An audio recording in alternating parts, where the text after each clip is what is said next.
Olá, bem-vindas à nossa conversa de hoje. Olha, a gente separou um material denso e bem provocador, viu? Sobre como o sucesso é construído, como é que as nossas decisões de compra são moldadas e sabe, por que alguns produtos digitais parecem nos entender melhor do que a gente mesmo. É verdade. Tem muita coisa interessante aí para a gente explorar. Pois é, as nossas fontes são resumos, mapas mentais de trabalhos que muita gente conhece. Scott Adams, né, o criador do Dilbert, com aquelas ideias sobre sucesso profissional. Uhum. Martin Lindstrom, que expõe os bastidores do neuromarketing em Brandwashed e Biology. Sim, esses são impactantes. E também Nir Eyal, que meio que disseca a criação de hábitos em Hooked.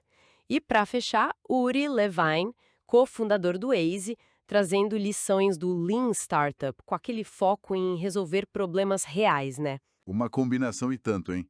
Adams, Lindstrom, Ale, Levine, cobre bastante terreno. Total. E a nossa missão aqui é ir além do óbvio, sabe? Desenterrar as estratégias, os gatilhos psicológicos que realmente fazem a diferença. Seja na carreira, nos negócios, ou até no nosso dia a dia com a tecnologia. Então vamos começar a descompactar isso? Bora lá. Por onde a gente começa? Vamos começar com essa ideia de sucesso pessoal e profissional. O Scott Adams ele tem uma visão que vai na contramão do que muita gente pensa, né? Ele fala pra gente esquecer as metas e focar em sistemas. Ah, sim. Essa ideia é central no trabalho dele. A lógica dele é que perseguir uma meta, tipo, sei lá, publicar um livro, te deixa num estado quase permanente de fracasso até o dia que você consegue, né? Exato. É tudo ou nada. Já um sistema como, por exemplo, escrever 500 palavras todo dia, te dá progresso, te dá energia constante. Ele bate muito nessa tecla de gerenciar a energia pessoal, sabe? Como se fosse o combustível para fazer esses sistemas rodarem. O que isso significa na prática, assim? Olha, na prática significa trocar aquela ansiedade da linha de chegada pela consistência da jornada, né? E o mais interessante é como isso conversa diretamente com o que o Uri Levine prega, muito baseado na filosofia Lean Startup, que é apaixone-se pelo problema, não pela solução. Hum, Aqui, o sistema seria investigar obsessivamente a dor do usuário, sabe? Entender o problema fundo mesmo, antes de sequer pensar numa solução. É o oposto do que muita gente faz, né? Que se apega a uma ideia de produto à meta e depois fica tentando achar um problema que ela resolva. entendi. Uma das fontes que a gente viu até joga um número frio na mesa, tipo 42% das startups quebram porque constroem algo que, no fundo, ninguém queria ou precisava. É um desperdício enorme de energia, de recurso. Nossa, 42%. É muita coisa. Espera um pouco, então. Tanto o criador do Dilbert, que está focado ali na carreira individual, quanto o cofundador do Waze, pensando em negócios, eles estão basicamente dizendo a mesma coisa. Tipo, pare de apostar em grandes ideias geniais e comece a construir um processo que aumenta as suas chances de dar certo. Quase como, sei lá, manipular as probabilidades a seu favor. É exatamente essa conexão. O Adams fala em se posicionar em áreas onde suas chances são melhores, talvez combinando habilidades de um jeito único, o que ele chama de skill stacking, né? Ah, o empilhamento de habilidades. Isso. Já o Levine fala em validar hipóteses sobre o problema no mercado real com o mínimo de esforço possível, usando MVPs, o ciclo construir, medir, aprender. Uhum. Os dois estão propondo maneiras de lidar com a incerteza, não contando com a sorte, mas com estratégia, sabe? É sobre aumentar a superfície de contato com a oportunidade, seja na carreira ou no mercado, através de ações deliberadas. Aprendizado contínuo. Não é esperar um raio cair, é como instalar vários para-raios em lugares estratégicos. Entendido. É menos sobre ter a ideia genial e mais sobre ter a disciplina, o método para navegar na incerteza. E para navegar nesse mundo, ainda mais quando envolve outras pessoas, clientes, usuários, a gente precisa entender o que realmente motiva essas pessoas, certo? Com certeza. E isso leva a gente direto para o território do Martin Lindstrom e do Nir Eyal, explorando o comportamento humano. O Lindstrom, com o Brainwashed, o Biology, ele vai fundo, né? Na forma como as marcas mexem com a nossa cabeça. Vai muito fundo. E o ponto crucial que o Lindstrom traz com o neuromarketing não é só que a gente é emocional comprando. É que, segundo ele, em cerca de 85% das vezes, nem nós mesmos sabemos por que compramos algo. A decisão é subconsciente. 85%? Caramba! É. Isso basicamente questiona muito da pesquisa de mercado tradicional, aquela que pergunta por que você comprou isso, sabe? A resposta consciente pode não ter nada a ver com um gatilho real que disparou a compra. O Brainwash traz exemplos que são até desconfortáveis. Tipo o quê? Há marcas usando medo ou culpa de forma sutil sobre higiene, por exemplo, ou criando laços quase infantis que perduram a vida toda, a ponto de algumas marcas virarem quase que uma religião secular para as pessoas. Nossa, isso é forte. Quer dizer que muitas vezes a gente responde pesquisa de opinião ou focus group com o que a gente acha que deveria sentir, ou o que soa mais racional, mas o nosso cérebro tá lá reagindo de outra forma completamente diferente. Precisamente. O Biology detalha isso com experimentos usando neuroimagem, tipo fMRI, EEG. Mostrou, por exemplo, que fumantes expostos a imagens de maços de cigarro, mesmo com todos aqueles avisos de saúde bem visíveis, tinham áreas do cérebro ligadas ao desejo, à recompensa, ativadas. Mesmo vendo o aviso. Mesmo vendo, o discurso consciente era isso faz mal, eu sei, mas a reação neural era eu quero. Outro achado curioso. Anúncios com apelo sexual muito exagerado capturavam a atenção visual, claro, mas o cérebro ficava tão focado naquilo que a lembrança da marca em si era prejudicada. Ou seja, entender esses mecanismos ocultos dá um poder imenso, né? Seja para o bem ou para o mal. Faz sentido. E aí, se o Lindstrom expõe como as marcas usam esses gatilhos, o Nir Eyal, lá no Hooked, parece que entrega um manual de como construir produtos que criam esses mesmos laços, especialmente no mundo digital. É isso mesmo. O modelo do gancho é tipo a engenharia reversa da formação de hábitos. De certa forma, sim. O IAL analisa produtos de sucesso, aqueles que nos fisgam, sabe? E identifica um padrão, um ciclo de 4 passos que ele chama de modelo do gancho, o Hooked Model. E como funciona esse ciclo? Começa com gatilho. É algo que inicia o comportamento. Pode ser externo, tipo uma notificação no celular, ou, o que é mais poderoso, interno. Sentir tédio, solidão, incerteza. Ah, os gatilhos internos. Exato. Esse gatilho leva a uma ação, que é a coisa mais simples que o usuário pode fazer para obter alívio ou recompensa. Tipo, abrir o app, rolar o feed. A chave aqui é ser muito simples. Ok. Gatilho, ação. Aí vem a recompensa variável. Esse é o pulo do gato. A recompensa não é sempre a mesma, ela é imprevisível. Podem ser novos posts, likes, mensagens, uma informação interessante. Essa variabilidade ativa a dopamina e nos mantém voltando, quase como numa máquina caça-níquel.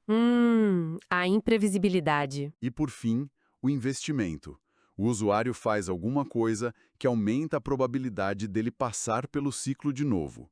Posta uma foto, adiciona amigos, configura preferências. Esse investimento carrega o próximo gatilho, entende? Fecha o ciclo. Entendi. Gatilho, ação, recompensa variável, investimento. Essa recompensa variável parece ser o motor principal mesmo desse ciclo, né? Que tipos existem e como isso se conecta com o que o Lindstrom falava sobre as marcas mais tradicionais? Boa pergunta. O IAL classifica as recompensas variáveis em 3 tipos principais. Tem as recompensas da tribo, que são ligadas à conexão social, aceitação, pertencimento tipo likes, comentários, reconhecimento. Sei, validação social. Isso. Depois, as recompensas da caça, ligadas à busca por recursos, informação, novidades, rolar o feed de notícias, achar uma oferta legal. A busca pela novidade. Exato. E as recompensas do eu, self, que são ligadas à sensação de maestria, competência, controle, ou completar tarefas, zerar a caixa de entrada, passar de nível num jogo, organizar suas coisas. A variabilidade é o que vicia. Nosso cérebro ama a surpresa, a novidade inesperada. Faz sentido. E a conexão com o Lindstrom é direta. Rituais de consumo que ele descreve, tipo o unboxing de um produto novo, ou aquela experiência sensorial toda planejada numa loja, funcionam de forma análoga. Criam associações emocionais, recompensas, explorando as mesmas necessidades humanas que o EIAL mapeia, como a necessidade de pertencimento, tribo ou a busca por novidade, caça. Entendi. Então, tanto as marcas mais antigas quanto os produtos digitais super modernos estão usando, no fundo, as mesmas alavancas psicológicas. E isso inevitavelmente traz a gente para a questão ética, né?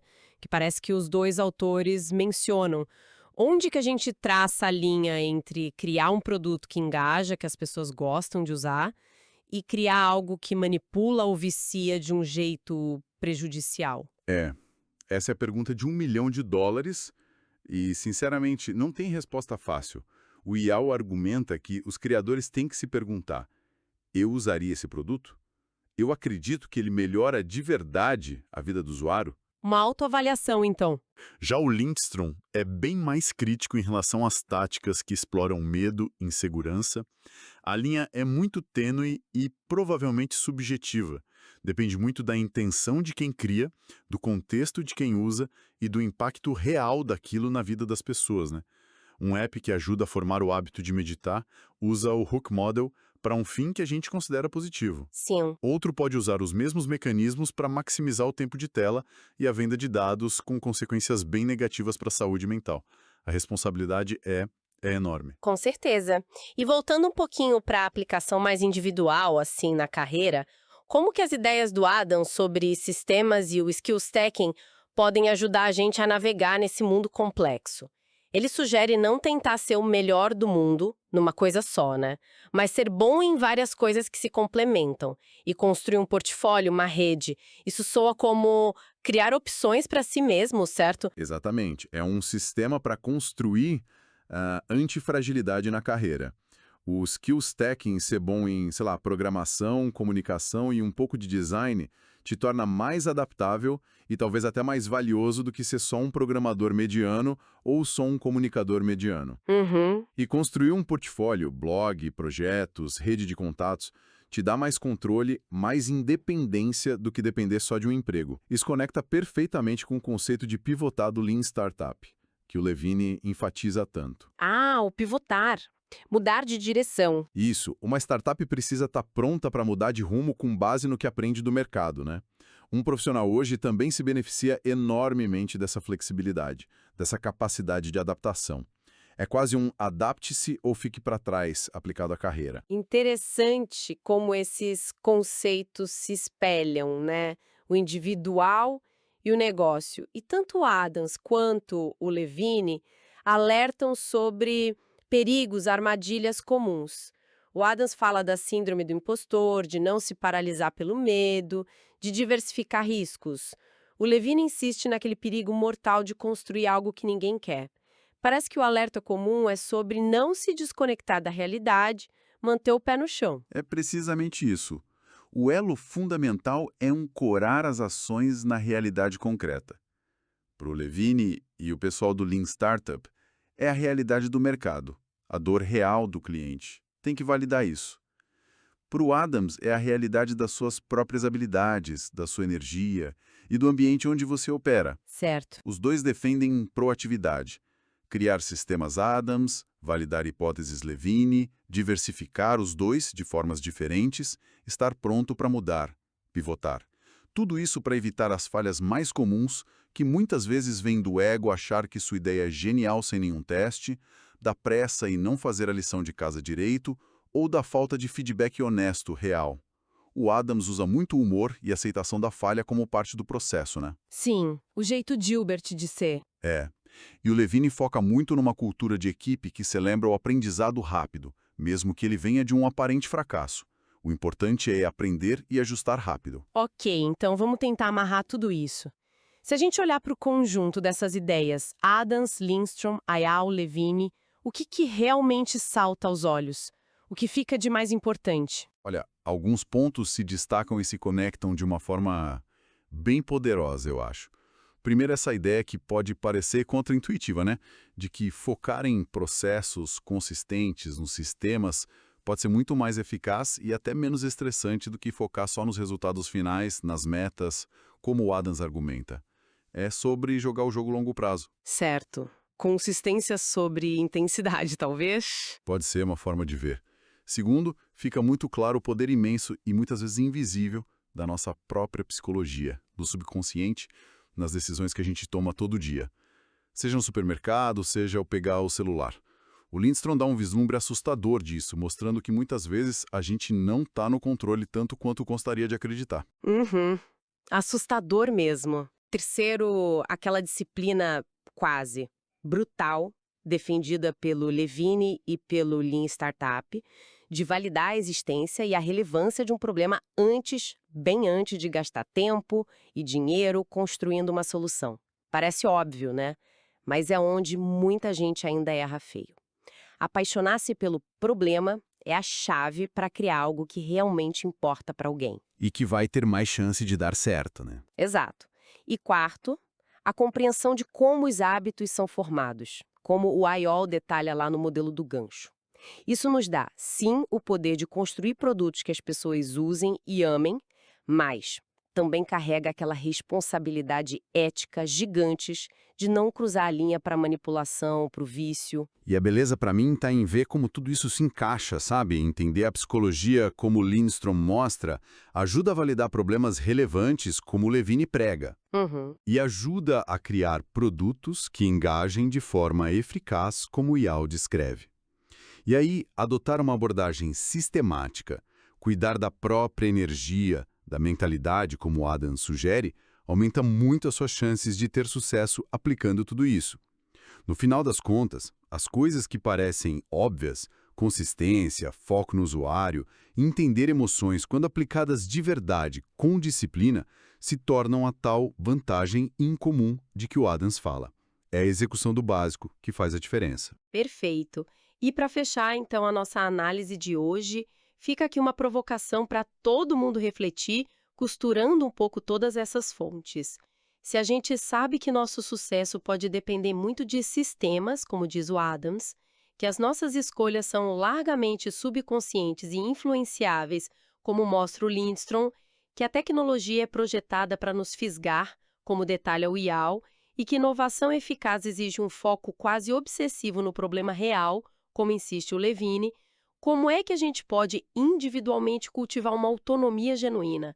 Como fazer escolhas mais conscientes, alinhar nossas ações com nossos próprios valores, no mundo que parece o tempo todo conspirar para nos direcionar, nos persuadir e prender nossa atenção?